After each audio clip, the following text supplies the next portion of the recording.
My name is Patrick Dupa. I'm going to be married to Jane Frances Oling in a matrimonial marriage on June 28th, 2025 at Christ the King. I first met Jane end of 2006, beginning of 2007, or while I was working for Save the Children.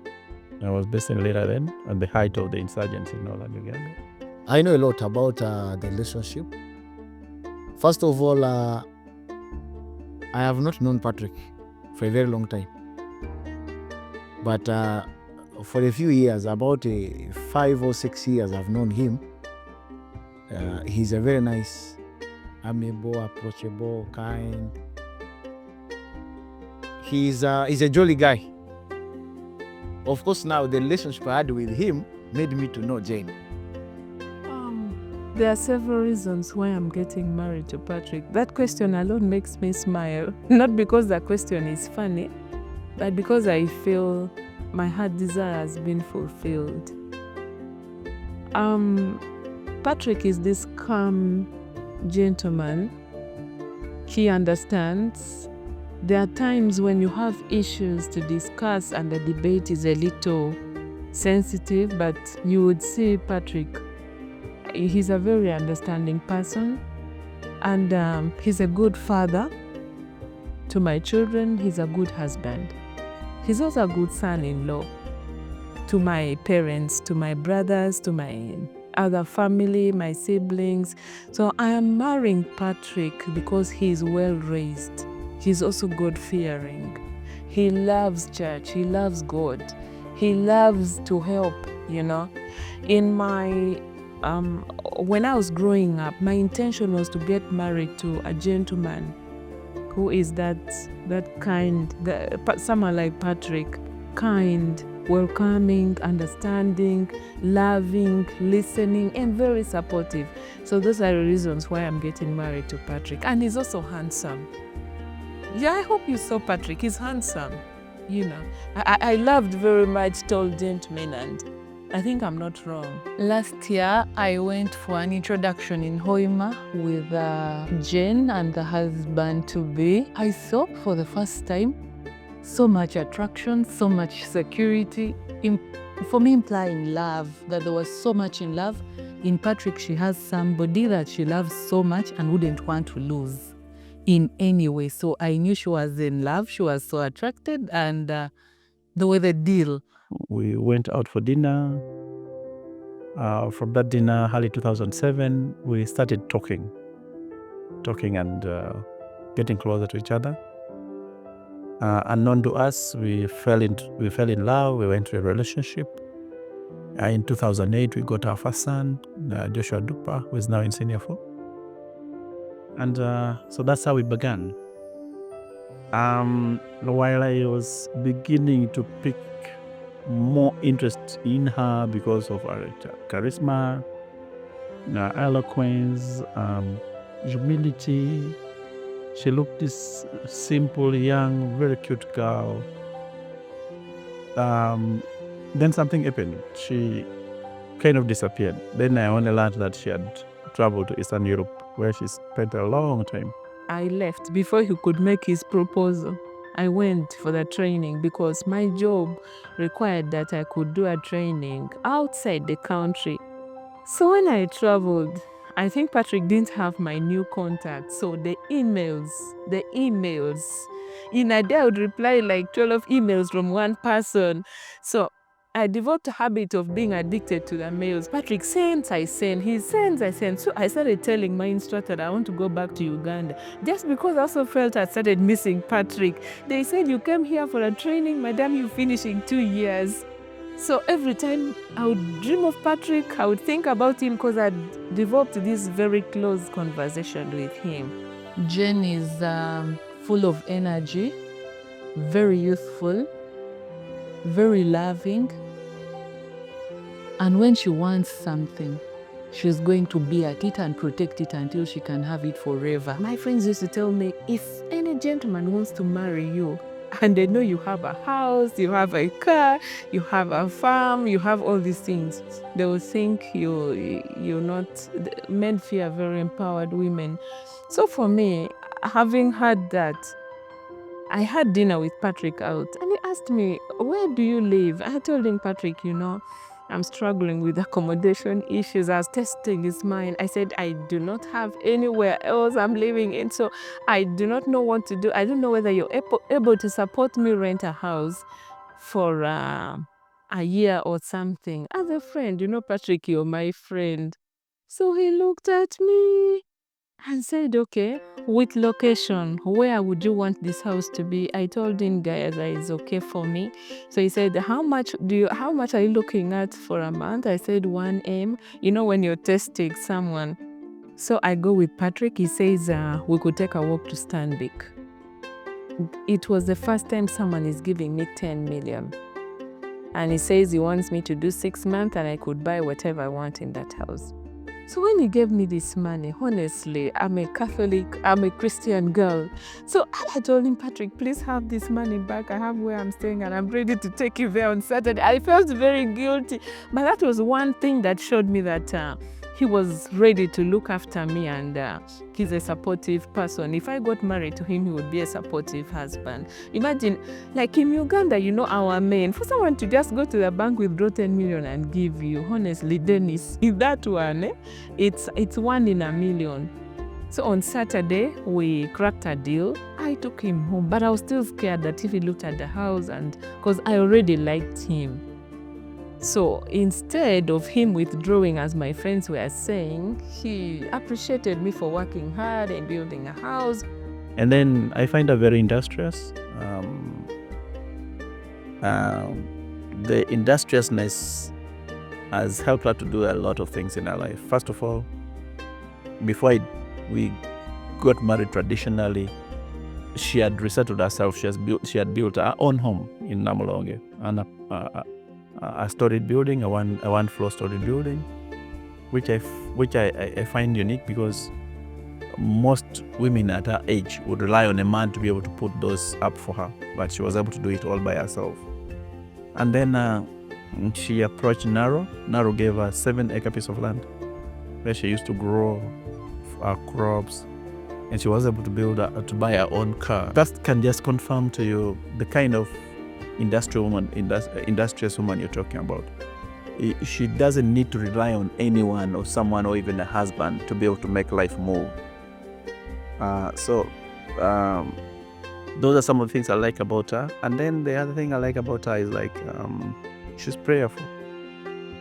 You're better off with a prayerful woman than a woman who does not know God. And that has made her walk to church very easy. And the other thing I like about her is that she is one person who likes to see order in a place. She's organized. Like, you can see my house, my sitting room and all of that. If you go to the bedroom, you will be more amazed. You go to the kitchen, she likes to make sure that things are in order. What should be in a particular place is in that particular place. And she's so much focused on children. She loves children so much. And this last holidays, children going back to school, I was in the village. She was able to take all the children back to school. She didn't have to wait for me or depend on me to be able to make sure that children would go to school. My role was just make sure, here school fees, pay school fees, get transport, buy the school requirements, make sure that children are going back to school. So it's like she's dependable, someone you can depend on. You don't have to worry about if you're caught up with time in one place or focus on doing something else. You can delegate her to do something else. So it answered my problem of Chandano. I told you what Chandano means. So I feel now like I have Dano I can rely on to be able to do a lot of things together. And then she's educated, she's intelligent, she's joyous, and her smile, even you are very annoyed, but when she smiles, and so what is it now? So there are a lot I can say, but within this short time I may not be able to describe all. But as you would observe by yourself for the short period you'll be here, you see the personality of the person I'm talking about. When I knew Jane, I knew her as a sister, because the same way I related with Patrick is the same way I related with her. So that is the level of relationship they had, and they are a very nice couple. They are together, they are jolly, they share things among themselves. One thing I found was that one, in the deep conversation, some of the things I found was that, one, she's a very honest girl. I started to realize that she was very honest, very determined to keep her purity. I started to realize that she was passionate about helping others. She had this human nature which makes her feel like nobody should suffer when the opportunity is available for such a person. And she looked at education as one of the best priorities, that if all girls who are being rehabilitated could access education and go back to school and complete their education, their future would be bright. The fact that he would leave his office every break tea, he would come to my office, we sit and take tea, and he would drive out during lunch. He brings me chicken. He brings me very nice lunch. And I started asking myself, so this guy, he's not my brother, and the kind of care was a little bit too much. He cared everything, every bit about me. And in the evening, we had a company van that would drop us home. But Patrick would say, wait for me, I am sending a report, I will drop you home. So he would use his official car sometimes would drive his private car, he drops me home. Then I'm like, why wouldn't you allow me use the official van? He said, I just want to travel with you in the evening. And along the way, we'd pass somewhere, maybe take a cup of tea. We used to talk a lot. Imagine at break tea, we are talking, lunchtime, we are seated together. Evening, Patrick is dropping me home. So when I shared with an elder cousin of mine, I will not tell you the names because my cousin is also attending the wedding. So I think Patrick likes you. So I took Patrick for granted. I didn't. Somehow I was like, he just cares about me like a sister. So this conversation intensified after like a year and a half. So he asked me out for dinner over the weekend, and I said, sir, you're my boss, and I'm not going to go out with you to have dinner. He said, it doesn't matter. We can just go for, do you like pork? I said, yes. Do you like this? I said, yes, but I'm not going. I'm going to be busy. I'm going to be doing a lot of cleaning. So he convinces me. As I told you, Patrick is smart. So we go out, we have dinner. He takes me for shopping, something I wasn't like used to. Patrick does shopping like for about 500 to 1 m. I'm like, I think something is cooking. At that time, I started being suspicious. And we would talk. If other colleagues called me, we would talk like about 5 minutes or something. But with Patrick, he would call me at 8 p.m. Then we'd talk. I would leave everything I'm doing. We'd talk until like midnight. A call that came in at 8. So at that time, in my heart, I said, something is happening somewhere. I congratulated them the first day I heard that they were going to wed. I was so impressed. We didn't hurry with it. We let God help us. So we all went to prayers.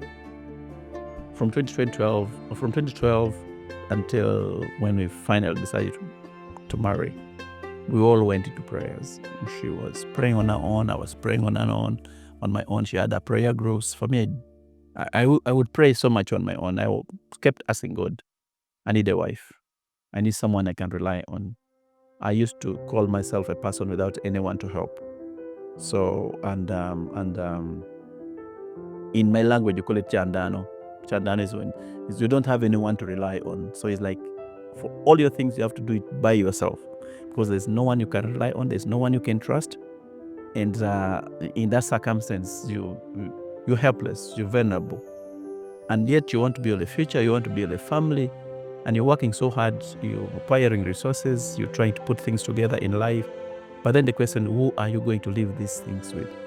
So in that context of Chandano, it means whatever you're going to be doing and working hard to build, whether it's an estate, an empire, or an institution, but it's going to go to waste because there will be no one to take over from that time, or no one to help you put it together. And so my prayers were that, God, I need a helper. Until one day God told me in a dream that, don't worry, turning point is coming around. I'm going to give you an helper. I'll give you a helper who would make your life better. Wait and see the weight of glory. And so when we decided to get married, I started to see the weight of glory that God promised. I started to see it in her. It's like life started to shift. I started things that I'd never seen in my life, in terms of how I would feel in my heart, the joy I would feel in my life. I would pray and my prayer gets answered. I would ask for something and I get it. I would try and focus on doing something and I find myself doing it with ease, not with the difficulties I used to. So then I said, God, I think I have finally found the helper you promised me. I think this is the turning point you meant. And that was when I decided, now I'm going to do a traditional marriage. He proposed to me and he told me he didn't want to talk to me alone. He didn't want to make this proposal elsewhere. He wanted to make it in our family house or before my siblings. I was like, Jesus, how will this happen? So we went to my brother's home where he did the kuchala same day and made the proposal same day. And my siblings were all watching. So he kneels down and asks, will you marry me? I looked at the roof. I looked at the I was feeling, I was confused because my siblings, my elder siblings who I respect so much were there. And some of them went to school with Patrick. So that was it. The proposal kicked off the journey. And later on, I told God, I have to bring this lady to church and confirm to you that this is the one you have given me. You told me this is my rib, and I'm going to bring my rib to church for you to bless our marriage. And that's why we are here today, June 28th, 2025. When he notices that I'm stressed, I always think, sometimes I think I'm heavy. He would carry me up like they carry children in the village. He would carry me up and then says, honey, you're not heavy. So he lifts me up again. So I would end up laughing. And then he suggests, let's go for sauna. Let's go here. We take a walk. So he's my doctor. He knows how to make me happy,